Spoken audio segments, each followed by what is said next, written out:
A természet lágy ölén találkoztunk az egykori híres bérgyilkossal, akit kollégái csak Konyec néven emlegetnek. Konyec a 90-es években a Dunai Olajmaffia beépített embere volt a Dunai Olajmaffiában.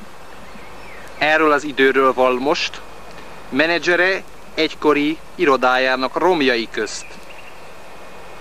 Errefele különös szokásai vannak a helybélieknek.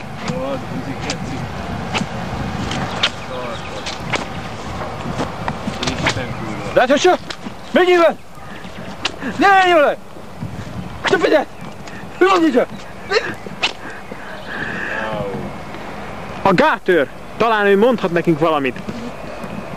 Vállalkozó vagyok. Mivel? Igen. Hiszik, mint a gödény. Hogy hívják én magának?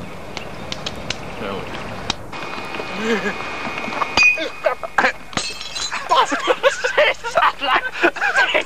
Meneküljünk!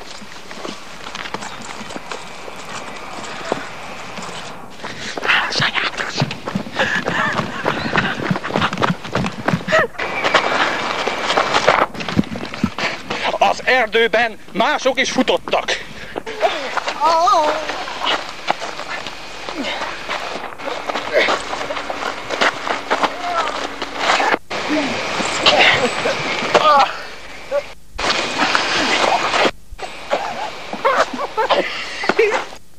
Mi a fasz nem bírezem?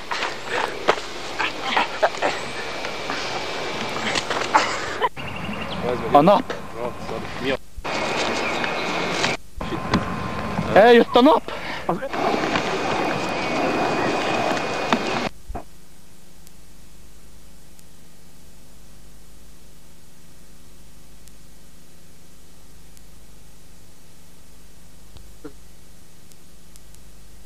Ez volt tehát a múlt.